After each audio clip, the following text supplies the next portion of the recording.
Kia ora musicians. Had a request today to look at a really beautiful piece. It's a very old one called Besame Mucho, which means kiss me lots. It's a beautiful song. It's been played by so many people. Originally, I believe it was a bolero from South America. It's so many beautiful versions. The Beatles have played it. I've heard Bhangra version of it.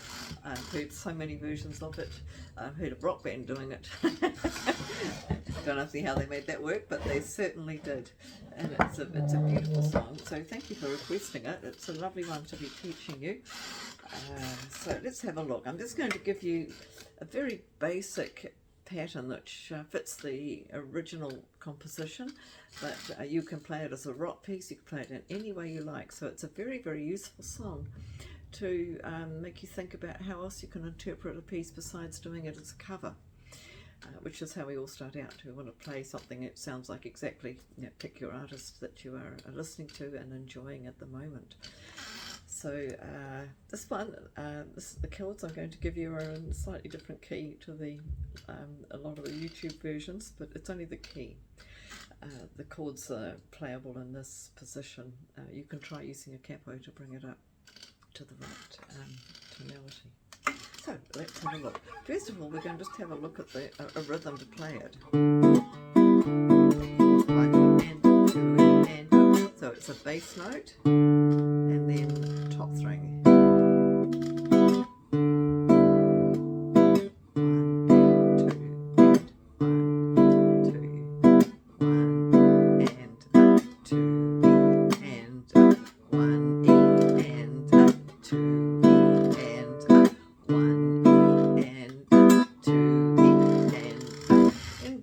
This piece is played in two, counting 2 beats in each bar. So the first chord's a D minor, 1 and 2 and 1 and 2 and but you can count it in 4 if you like. I haven't checked out how the Beatles played it, and I can't remember. The rock band I heard play it were playing it in 4.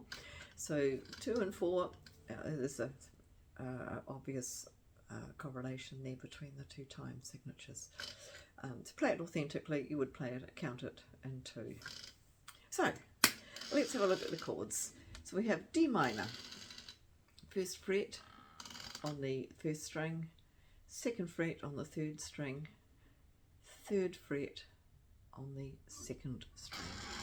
And the first note I'm going to play is with the thumb. Now if you don't want to do it finger style, you don't have to. You can strum it. 1 and 2 and so it would be down, up, 2, up, down, up, top. And it would pay to do a palm mute. Just to stop it. It gives it articulation. If you let the notes all ring on like this, 1 and 2.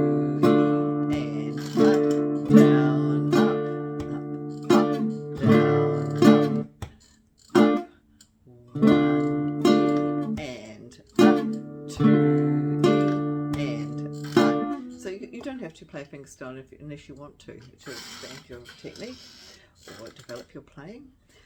It really comes down to what do you like the sound, which sound do you prefer.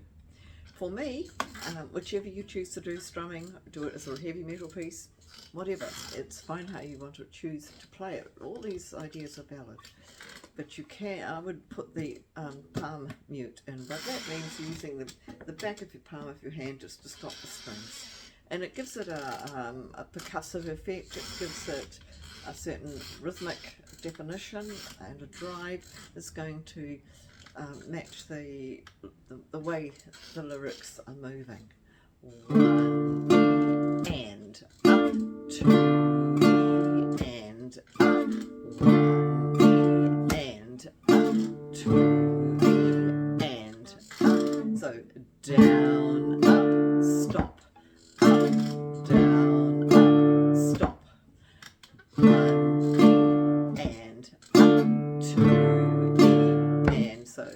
Down, up, stop, up, down, up, stop. 1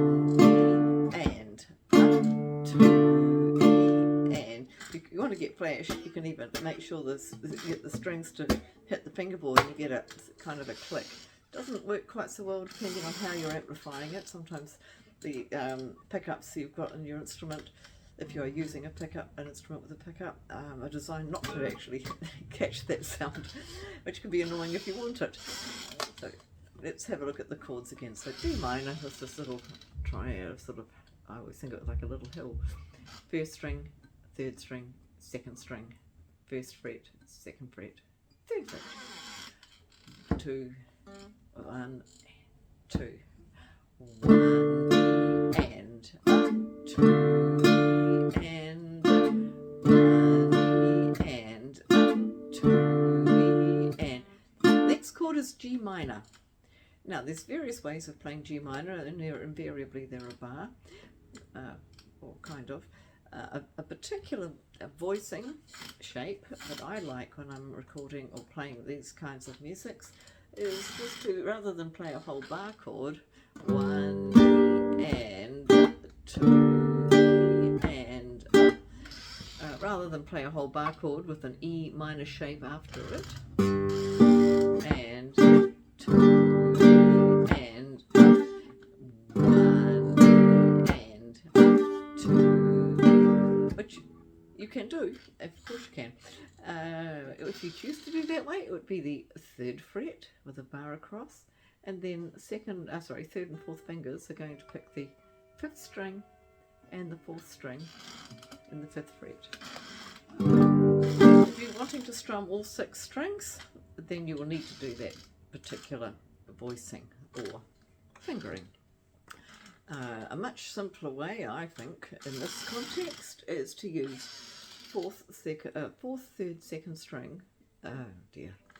Fourth, third, second fingers in the third fret, and they've got the first string, second string, third string respectively, and the finger that's left is going to come around here and pick up the sixth string in the third fret. Now, one of the advantages in this fingering is that there's only one string could potentially sound that doesn't belong in the chord, and that's the fifth string. Doesn't matter if you pick up the open D string, because that note is a part of the chord. Remember our triads, our triadic harmony, we had notes that are 3 letter names apart. So for G minor, we'd have to have G, A, B flat, C, D, 1, 3, 5, G, B flat, D. So we have a G, a D, a B flat, and this would be another G.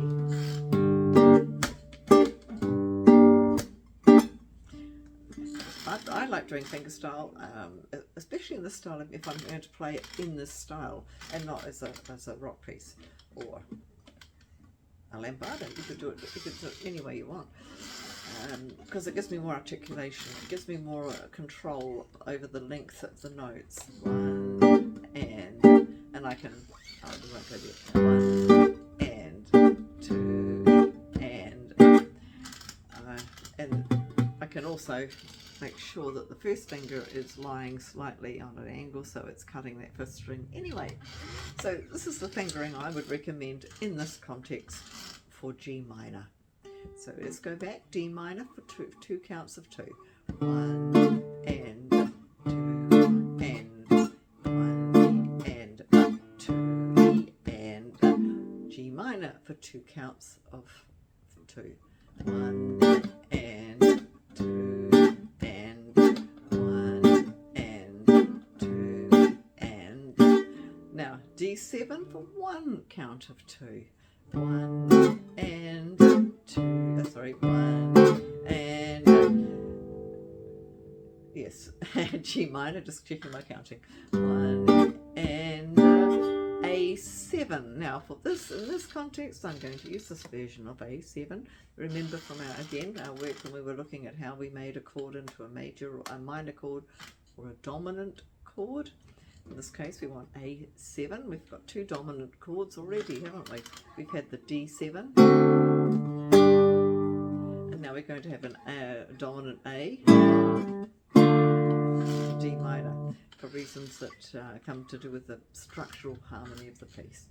So D7, is first fret, second string, second fret, third string, second fret, first string.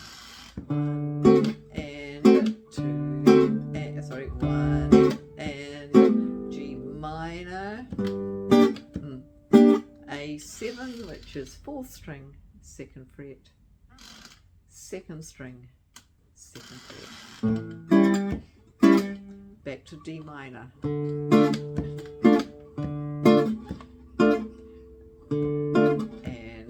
2 and D7 again, 1 and 2 and 1 and 2 and 1 and 2 and D minor, 1 and 2, is that right? Yes, 1 and 2 and B flat 7. Now this has to be a bar chord. You can play it in other positions. Those of you who are more advanced, think of the cage that we did. You will be using either an A form chord or an E form chord, and then you would move it to the 7th fret if it's going to be an E form chord. I'll leave it at that. If you want more information, please get in touch in the comments below or fire me a message. So our B flat.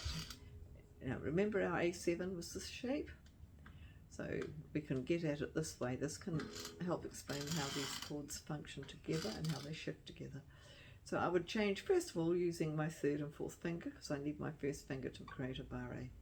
So I've still got the 4th string, 2nd fret, 2nd string, 2nd fret, and to get B flat we have to just slide it 1/2 step, 1 semitone or 1 fret.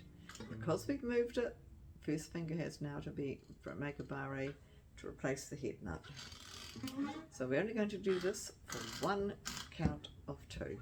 1 and 2 and A7, 1 and 2.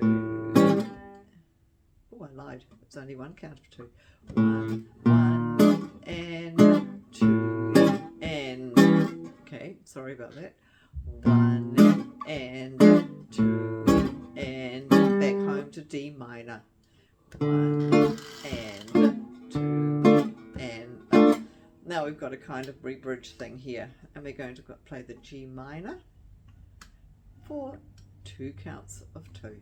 1 and 2 and 1 and 2 and D minor, 1 and 2 and 1 and 2 and A7, 1 and 2 and 1 and 2 and D minor, 1 and 2 and 1 and 2 and now, like all of this Latin music, it's never quite as straightforward as we think. It sounds like it's the same, but they move the harmony around a bit more than we do, and they add things into it. So for the very last section of the song, we have G minor, 2 counts of 2, 1 and 2 and 1 and 2 and D minor for 2 counts of 2, 1 and 2 and now we've got 3 dominant chords in a row, which is something you may or may not have encountered. It depends on what your listening experience is and the music that you've been enjoying and studying. So it's a very common practice in a lot of styles of music, in a lot of contemporary musics and jazz, to have a series of dominant chords coming one after the other. It's a great way of moving a song. It's not necessarily going to change chords. So we've got E7 for 1 count of 2. So now in this case I would use this version, 3rd string, 1st fret, 5th string, 2nd fret, and I would add the 4th finger on the 2nd string, 3rd fret, and the 6th string is our 1st note. 1, and it's just that one count of 2. 1, and it's actually faster, that's not 1, and B flat 7, 2, and A7, 1. Or if you're using this fingering, if I'm feeling lazy, I'll just do that. Lift the barre and slide it back home. 1 and 2, and it might feel a bit weird if you haven't done that before. That it's very efficient. And 2 and D minor, 1 and it goes. The song loops around again. So it's a beautiful song. Like all of these musics out of South America, they've got a huge African influence as well. This one less so than some Latin music, but this is where you've got these a lot more chord movement than you would expect. You theoretically could simplify the chords, but it wouldn't sit very well with the melody. And you've got this lovely rhythm. 1 and 2 and 1 and 2 and 1 and 2 and 2 and 1 and 2 and 1 and 2 and 1 and 2. Let's count. Next section, it's the second half of the song, the first verse. D minor, 1 and 2 and 1 and 2 and 1 and 2 and 2 and 1 and 2 and 1 and 2 and so just one count. So it's only half a bar. 1 and 2 and, which adds to the efficiency of that fingering. 1 and 2 and D minor and 2 and.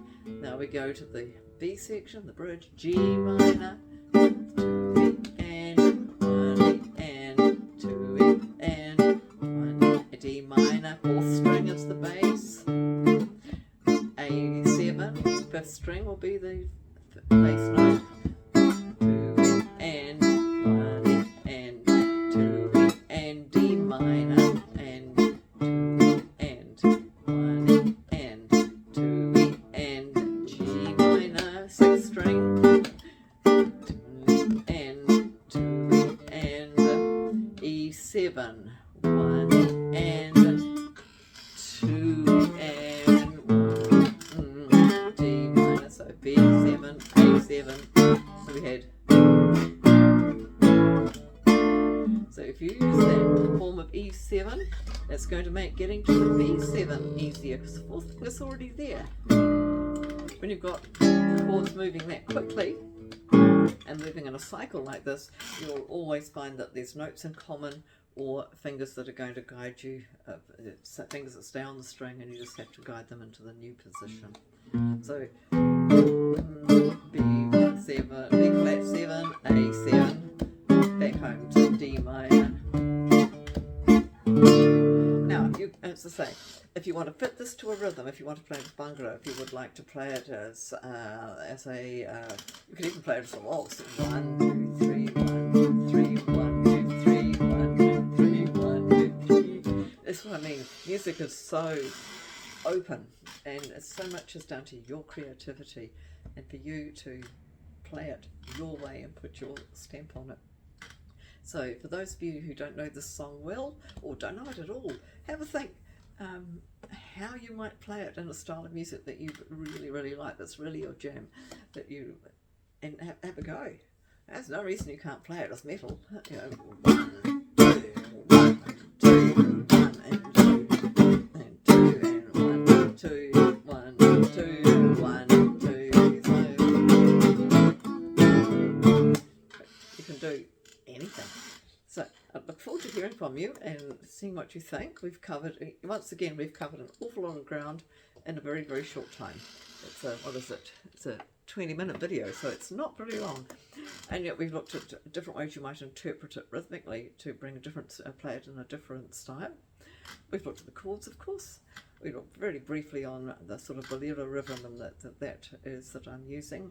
I always find it easier when I'm studying, it's only for me personally, when I'm studying a new song for the first time. I often find it easier to go back to a really old version and hear how it was conceived, and then I can understand how the other interpretations had worked. I saw a version on YouTube when I was preparing for this lesson by Andrea Bocelli, but it was a very highly orchestrated, highly arranged, and he's a very good singer, so it was very, very free, and I found it really difficult to work out just how long each chord was supposed to go for. So dialed it back, bring up another version. It doesn't even have to be your taste, but it will allow you to learn the song, and then you can put your spin on it. So I hope this has been useful and you enjoy it. I look forward to hearing from you as always, and more requests, because that's even more useful for me. I can give you a song in a song that you want to learn that will expand your repertoire as well. Okay, so I think that's all for me now. So off we go and play some music, and above all, really have fun and enjoy playing. Okay, ka kite.